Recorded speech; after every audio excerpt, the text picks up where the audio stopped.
Hello everybody, I would like to talk today for a little bit about perhaps the most famous Bible verse that there is, John chapter 3 verse 16. This verse was chosen by a young man in our church, Kyle Sims, as his confirmation verse. So, if a Secret Serviceman steps in the way of a bullet intended for the president, what would people say? They would say that was a wonderful act. It would be something very heroic. His name would live on in history with positive vibes. And yet at the same time, I don't know if anyone would say that he would do that out of love. It was really just his job, his duty. What if a friend steps in the way of a bullet for another friend? Then you would say that is certainly an act of love, and that person also would live on forever, their name in history, with a lot of positivity around it. How about if an enemy steps in the way of a bullet intended for their enemy? That would be incredible to a different degree entirely. And let's take it one step further.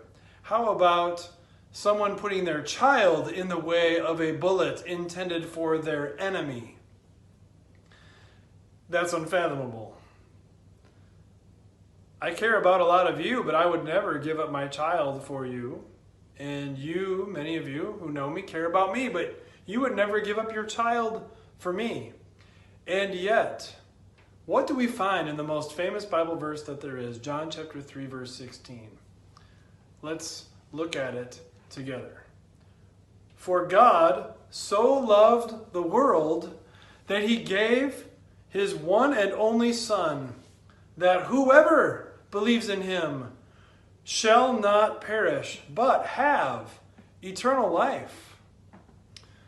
God put his one and only Son, his pride and joy, Jesus Christ, someone who is perfect, someone who never sinned, who never was me first in any thought, word, or deed. God put his one and only Son in the way of the bullet intended for the world. The nasty, conniving, greedy, trampling, angry, vengeful, frustrating to deal with, irritating to no end world. God so loved the world that he gave his one and only Son, Jesus Christ. You see, all of the sins of the world, not just nice people, not just friends of yours, not just you, but even your enemies, the world, there is no exception. All of the sins too, not just the little ones that people don't really notice, not just the big ones that you notice, but now it's still on your responsibility to take care of the little ones. No, all of the sins of all of the world were placed on God's one and only Son because he loved the world to that incredible degree. What's the end result?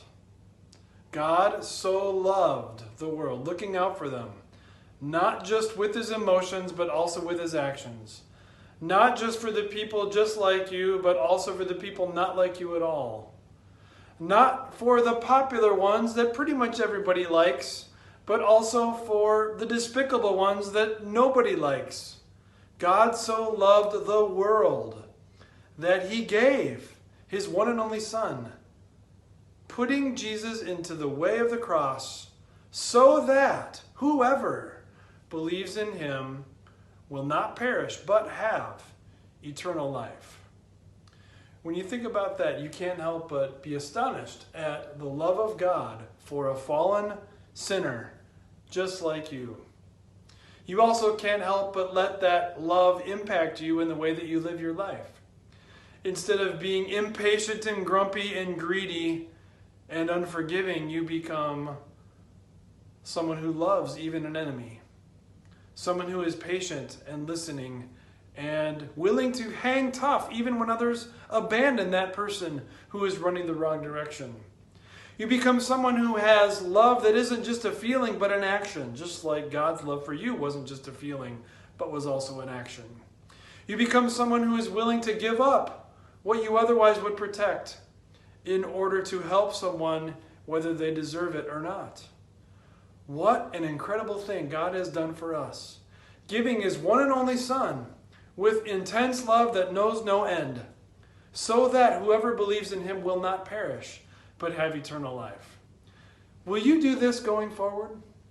Stop gathering details about how others have hurt you. Stop gathering details about your own sin against God, how you have wrecked something, and instead gather details about God's unconditional love that loved the world, including you, so that whoever, including you, can have this to hang your hat on. I will not perish, but I will have eternal life.